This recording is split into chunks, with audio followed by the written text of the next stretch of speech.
ladies and gentlemen, and everyone in between.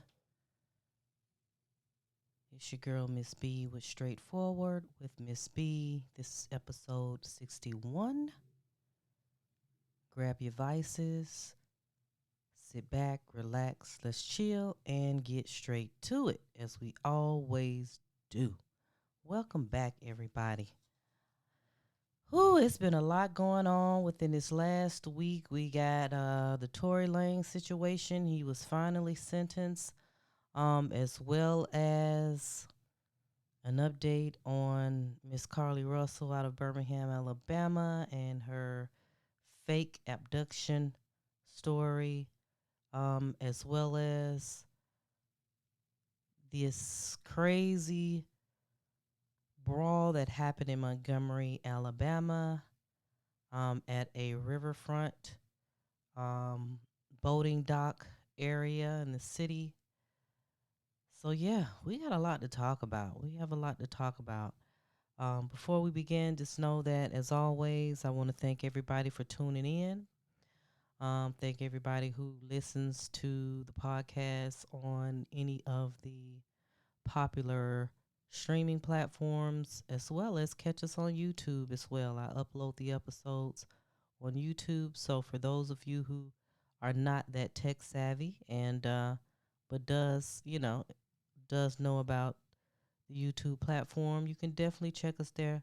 Check us out there at Straightforward with Ms.B. All right, so before we get into it, let's definitely kick off with some audio.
Get through here.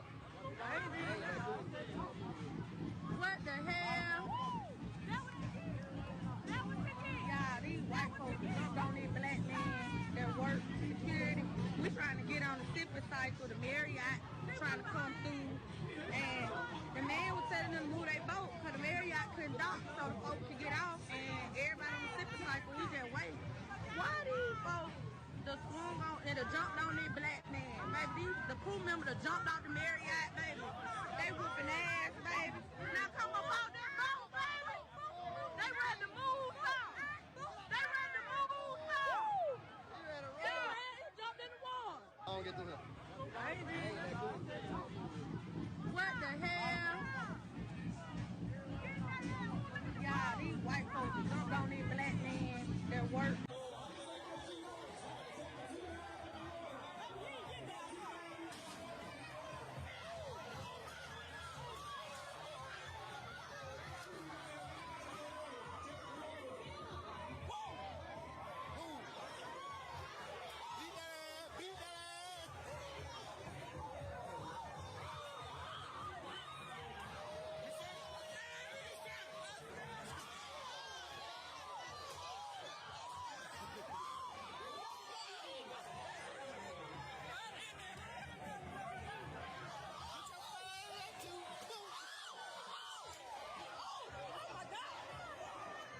Lord have mercy on me. This has to be the most hilarious and celebratory, I would say, thing that has happened in quite some time. Ah, this crazy brawl. That was just the audio that I played. It was back to back clips of, I guess, the most exciting parts of this fight.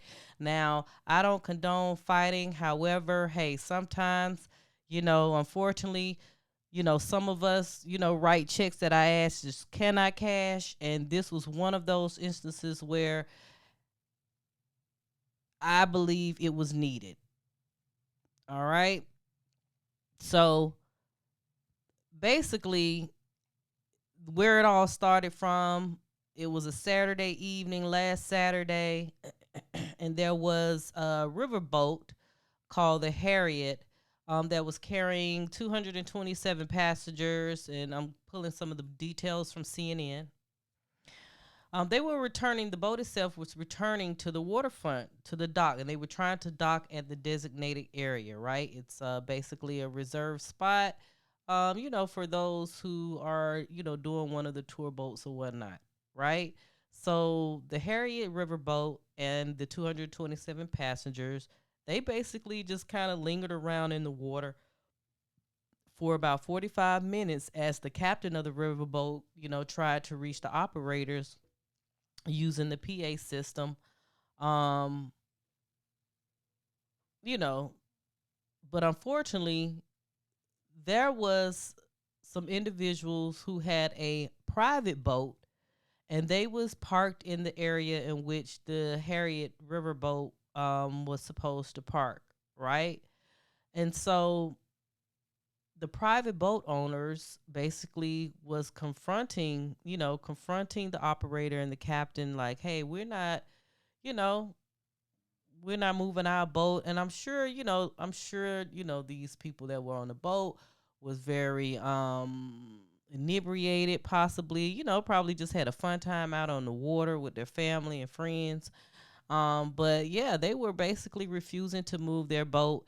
And they didn't want to get out of the way. They didn't want to make room for the Harriet to dock the boat, right? So um it is alleged that there may have been some racial slurs that were spewed, and that kind of helped jump off the whole situation. So during this time, while the captain of the Harriet, kept like, "Hey, y'all have to move y'all boat. Y'all have to move y'all boat." There was a heavy set security guard that was actually on the dock. He ended up getting jumped by the owners of this private boat. And then because the owners of the private boat, they were all white, and this security guard was a black man. Of course, the visual of what was happening just did not sit right with everybody who was all of the onlookers from the Harriet boat and people who were probably just lingering around at the riverfront. At this time, it just was not looking right at all. Okay. So it says that the captain of the riverboat, they did contact police to report a disturbance. However, the police officers didn't actually arrive on the scene till about 18, 20 minutes later. Um, and the police law enforcement basically stated that, hey, the fight was brought on by some reckless individuals who did not use good judgment and caused an event that certainly was avoidable. So, of course, during a press conference recently, well, let me go back to what was happening, right? So, on the video coverage, if you have not seen it, this is when nationwide, probably globally as well, everybody at this point have seen this video. So, we see the black man getting beat up, I mean, not a police officer, the security guard getting beat up, getting jumped on by this white family. And then all of a sudden you see this young 16-year-old who worked on the Harriet boat.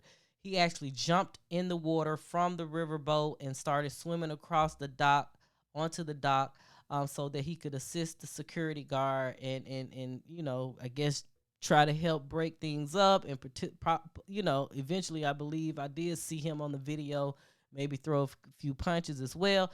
And then then there was other people that started to kind of, come in defense of the security guard. So there was black people starting to, women, men, grandmas, aunties, everybody started coming to help this security guard, and it would just turned into this complete brawl. Like, even when the Harriet riverboat finally docked, passengers who were on that boat got out and started fighting the people, in the brawl as well. I mean, it was men hitting men, men hitting women with chairs. One black man pushed a white woman in the water. I mean, it was black females that, basically was beating up on, a couple of white chicks as well. It was just a lot of shit going the fuck on, and it was absolutely crazy. It was absolutely crazy to me. And I think for me, just from a comedic standpoint, the chair situation was so funny. Ugh. Because who thinks of picking up a folding chair and just starting banging people upside the head with a folding chair? That was absolutely hilarious. And also at the beginning of the brawl, when the security guard was about to get jumped, he basically took off his hat and tossed it up in the air, and it was almost like this was a signal to every black person or anyone who was out there who wanted to help defend him. There was almost like that instant signal when he threw that hat up in the air. That was hilarious. It was almost like it was on cue, and I'm like, oh my god. So I'm sure many of you who have seen that video have watched it numerous of times. Got a laugh or two. I mean, everybody was on social media giving their opinions, their recaps of the events. Oh my God. And it's just been so hilarious. Now, because, like I said, from a visual perspective, it looks as though it was a white versus black type of thing. So many kind of, this has really opened up the minds for a lot of people to actually understand and really truly get a grip and glimpse of racial our racial divide. You know what I'm saying? So law enforcement basically is investigating. They have basically charged several people who were in the fight. I believe there were others who have been identified, and they are supposed to turn themselves in. I know that law enforcement stated that if those individuals do not turn themselves in, that they will go and pick them up and make sure they get detained. But so far, I think there's about 13 people who were detained and um, questioned about the incident. Um, but as far as whether or not to, of course, they're going to be getting charged. But there may be additional charges in regards to a hate crime. But they're still trying to. They're working with the FBI to figure that part out. But it was stated, it says that we were unable to present, they stated that we were unable to present any inciting a riot or racially biased charges at this time. This was stated to CNN on Wednesday morning. Um, I think, and this is from Mayor Reed. He's Montgomery's first black mayor. And also, for those who are not familiar with Montgomery, Alabama, Montgomery is actually the capital of Alabama. And the city has basically have been in the forefront since civil rights era. You know, Martin Luther King and all of the other civil rights activists, historically did a march in Selma, Alabama, across the Selma Bridge, which, if you into history, that was something that was very huge as well during that time. So, Montgomery comes with a lot of rich history when it comes to civil rights and, like I said, and racial issues. I think it is important for us to understand that There was a young white dock worker or someone who worked on the boat who also tried to help and who was attacked as well. That is a statement made by the mayor. The chief, however, chief of police told CNN that they have spent hours investigating what happened to ensure they get it right. Knowing Montgomery's history, knowing all of the civil rights things that we went through here in the city of Montgomery, and what this means to the nation, we are very amped up to get this right. Which the chief of police stated to CNN Sarah Saitner on Tuesday night. He also goes on to say, as new developments come forward, we will amend charges as necessary. If it does rise to the level of hate crimes, if it rises to the level of inciting a riot or whatever that looks like, we will do just that. And like I said, Montgomery is considered to be the birthplace of the civil rights movement after Rosa Parks' refusal to give up her bus seat to a white man in December of 1955, which led to the Montgomery bus boycott, which was the first major protest against segregation.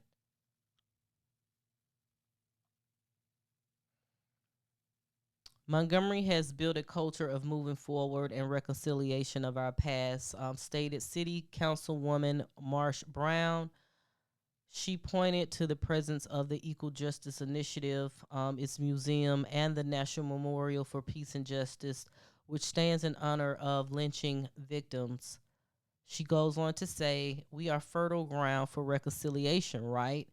But right now, what I see is a country coming together from all walks of life to want to know what we can do next, how we can resolve this, how can we come together as communities on two separate aisles and really truly resolve the past and move forward to the future.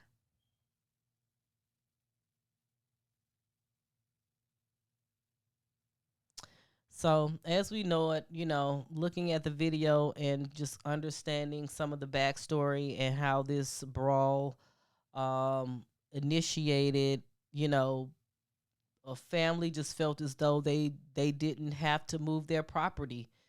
Like I said, they may have been inebriated a bit, feeling themselves, and just felt as though, hey, they don't have to do what somebody says. And I think that that's a lot of where the problems kind of stem from.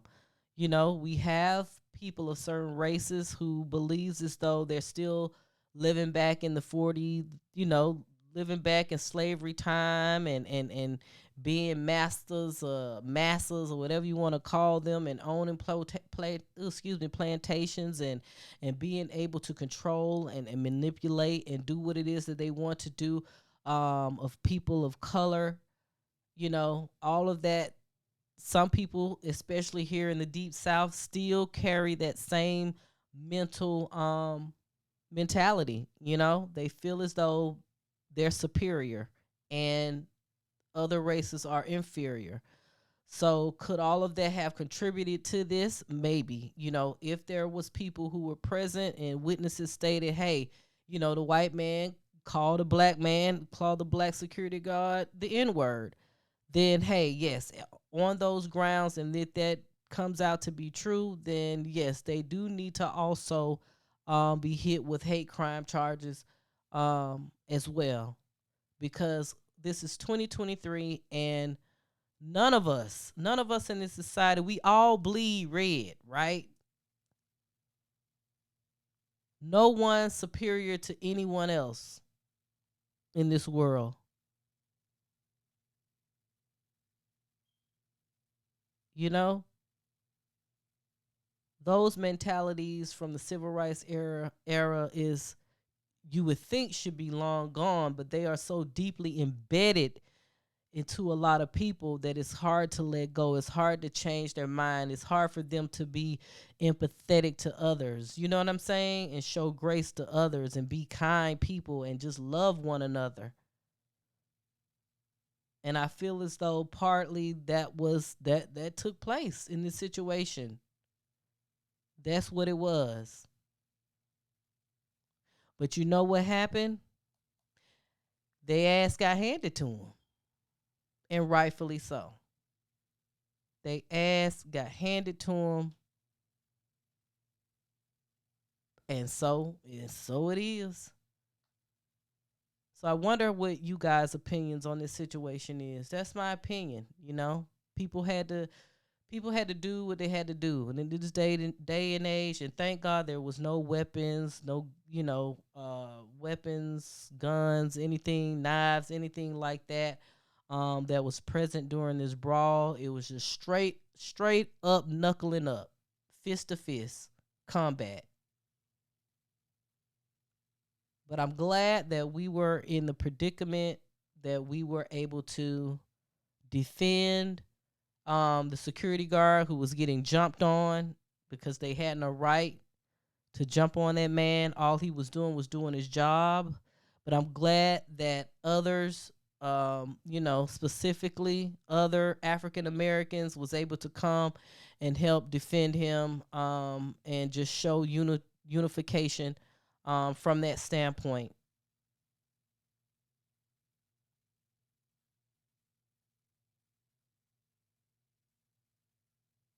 And it just helped my community in particular to understand that, hey, we need to learn to stick together.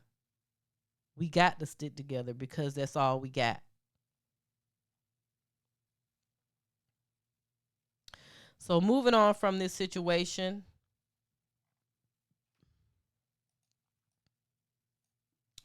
let's get into a little bit of the Tory Lanez situation. I got a lot going on right here on my desk. Tory Lanez basically yesterday was finally sentenced for his involvement in the, I guess it was, he was found guilty um, of assault against female artist Megan Thee Stallion.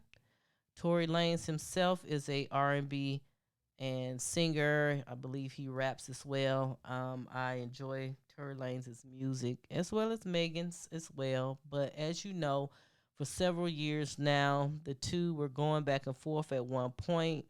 Um, it eventually finally went to the courts in Los Angeles.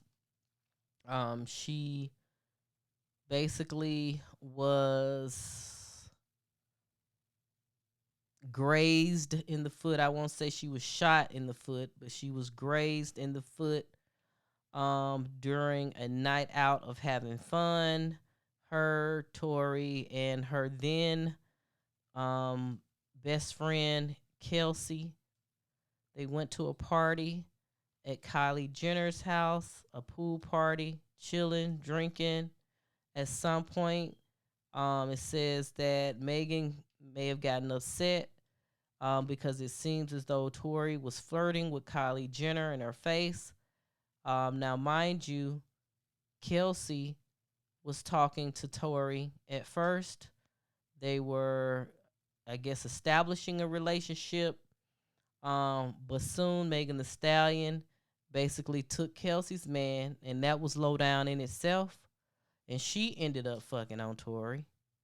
So by the time they get to this party at Kylie Jenner's house, she was truly in her feelings when she felt as though Tory was flirting with Kylie. Um, they left in a black truck. I believe it might have been, whoever their driver was or whatnot in a black truck. Next thing you know, they're somewhere in LA, and argument ensued inside the black truck. It ended up going, they ended up stopping. I believe Megan might have got out. One thing led to another. Shots rang, and Megan the Stallion. Megan the Stallion received, like I said, she was grazed in her foot. So since that incident happened, things were starting to kind of spill over onto social media. They were going back and forth. Um, but in this 2 or 3 year span, none of us really knew what the true story was. And so, as far as like the fans were involved, people chose sides. You know, you had a lot of fans and supporters of Tory, and you had um, just as many fans and supporters um, of Megan. They were they were divided in how they felt. Um, eventually, it went to trial. In the trial, um, Tory basically did not get on the stand and speak for himself on his own behalf. I believe his defense team advised him not to. However, there was one witness that came up to speak, one or two witnesses. Kelsey came up to speak as well. Um, and there was a person who lived in the neighborhood where the incident took place. Basically, I guess was up at that time of the morning and gave their accounts of what it is that they saw. And that was pretty much the nail on the coffin. Even though there were no gun residue, no DNA of Tory's found or established. I believe it was this witness statement that at some point he said he saw Tory with a gun in his hand. Um, I think that's what, ended up being the nail in the coffin for him. So again, once he was found guilty, then of course we had to wait a couple of months or so before he was actually sentenced. And yesterday was that day. Tory Lanez was sentenced to 11 years.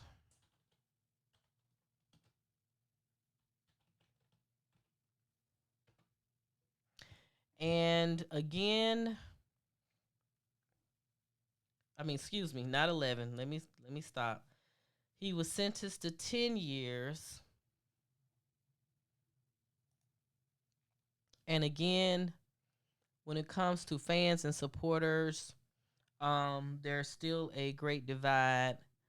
However, at this point, it is what it is. So according to CNN, Tory Lanez, the man convicted of shooting rapper Megan the Stallion in 2020, was sentenced on Tuesday for 10 years in prison, as told by the Los Angeles County District Attorney's Office. In December of last year, a LA jury found Lanez guilty of 3 charges related to the July 2020 shooting of Megan the Stallion in the Hollywood Hills. Lanez, he had pleaded not guilty to assault with a semi-automatic firearm, carrying a loaded unregistered firearm in a vehicle, and discharge of a firearm with gross negligence. The jury ended up convicting him on all 3 accounts. Stallion accused Lanez of shooting her in the foot after she exited a vehicle they had been riding in following an argument. At a press conference following the sentencing on Tuesday, LA District Attorney George Gasson explained how Lanez attempted to silence Stallion after she accused him of shooting her in 2020. Over the past 3 years, Lanez has engaged in a pattern of conduct that was intended to intimidate, silence her, and keep her from defending and bringing her truth out, Garcon stated. Despite the physical violence, verbal attacks, and attempts at public humiliation, Stallion remained strong and shared the events of the fateful night with the jury and the world, the district attorney continued. Stallion's position as a popular entertainer has brought a spotlight on the important issue of violence against women. There are many people in our community that endure acts of violence every day from people close to them and feel reluctant to come forward when this happens. I hope that Stallion's bravery gives hope to those that feel helpless. And that's what the district attorney um, stated. Tory Lanez' attorney, Jose Baez, also spoke at a news conference calling his client's sentence, quote unquote, incredibly harsh. To get a 10-year sentence is extreme and just another example of someone being punished for their celebrity status and someone being utilized to set an example. And he's not an example, he is a human being, Baez said. Lance is incredibly sad and down, as any other person will be, of the news of the sentence. The laws allow for Lanes to be out on bail pending appeal, so they plan to file a motion for bail in the case as they intend to appeal.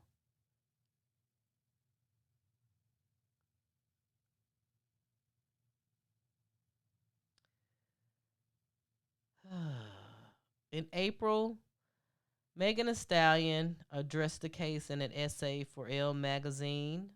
She stated, "As I reflect on the past 3 years, I view myself as a survivor because I have truly survived the unimaginable, manageable. It never crossed my mind that people wouldn't believe me," she wrote, adding that she nonetheless knew the truth and the indisputable facts would prevail.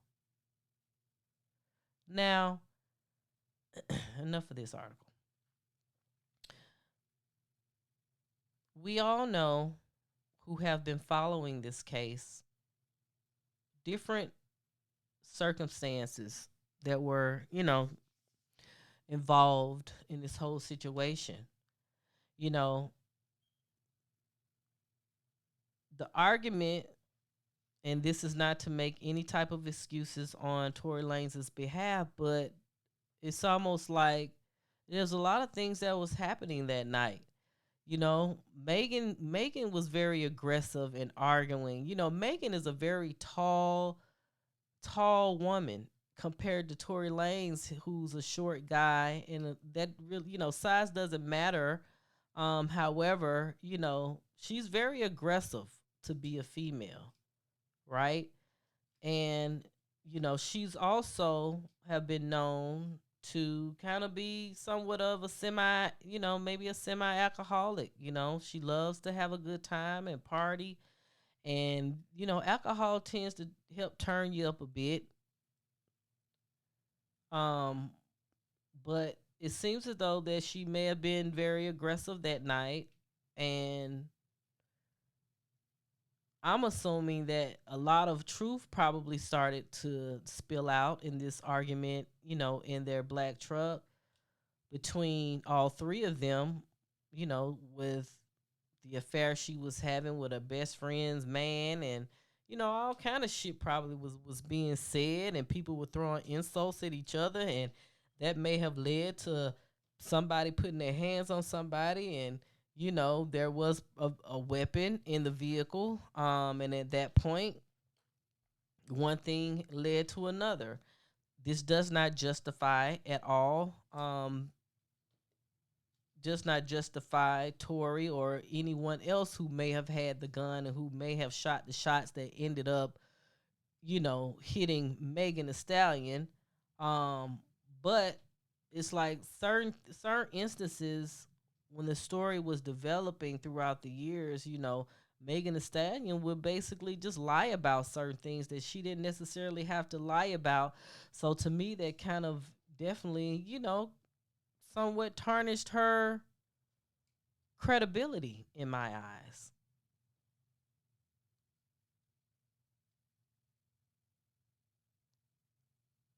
Now, of course, Tory was proven to be in the wrong, according to, a jury. But I still believe, because at this point, none of us have heard the true details of what occurred that night. And when I mean by details, I want to know what the argument was about. I want to hear from the driver. That's somebody who they just could not get to come testify at all. He did not come at all on nobody's behalf. But I would like to know the full details of what happened. So maybe there has not been a gag order on this incident. So 10 years that Tory has to serve. I'm sure at some point he is a writer of songs. So I'm sure at some point he probably be working on a couple of books. Maybe he will come out with his story. He said, that he still cared for Megan Thee Stallion or whatever.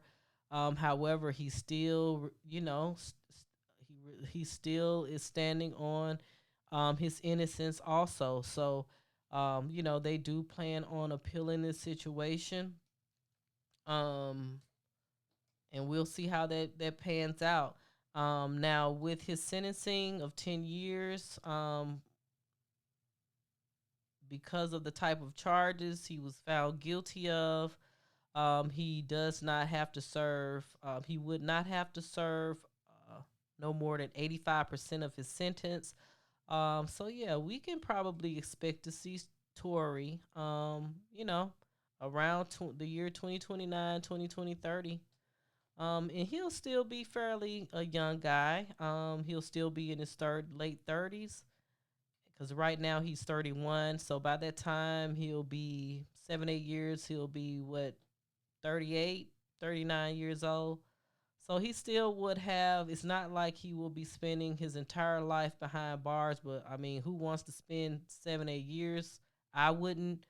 Um, but they was looking at 22 years, and then at some point they was looking at 13 years. So, I'm sure he is grateful that it didn't turn out to be that. But it's just sad to see somebody who is so talented, um, so talented, just ended up being caught up in this situation. And it's unfortunate how these things turned out for him. But blessings to both parties. Megan Thee Stallion, I'm eager to see what will happen with her career, how she will continue to grow and expand, and as well as Tory when he, gets out of prison, see what else he's gonna, do for his life. You know, as far as someone else, when it comes to charges, Carlee Russell. On our last episode, it was when we found out that she was lying about this whole abduction in Alabama, Birmingham, Alabama. So she eventually, of course, told us that she lied about the situation. And then, of course, the Birmingham Police Department did end up charging her. I believe she may have been bailed out, but it's still kind of a pending situation because a lot of us want to know if she will be subject to a fine of some sort because, law enforcement basically had to utilize a lot of their resources and paying people to go out there and do searches and things of that nature. All of that costs money. So it will be interesting to see what her fine will end up being for this situation. And it's like anybody else who's thinking about doing some crazy ass shit like that, don't do it. Don't waste your time. It's stupid. It's not much. It's not too much clout. It's not that much clout in the world to go that far to make up this harebrained ass story about you being abducted, especially when there's hundreds and thousands of young women who get kidnapped every single day. So think about that, people. But anyway, we're going to go ahead and wrap up this episode. Again, thank you for always tuning in. This was episode 61 of Straightforward with Ms.B. Tune in. We're streaming on all podcast platforms as well as YouTube. If you do have any questions for me, business inquiries, want to tell us some tea, even though, I don't too much get into the tea stuff, but if you want to, you can always email me at straightforwardmedia@gmail.com. And until next time, peace out.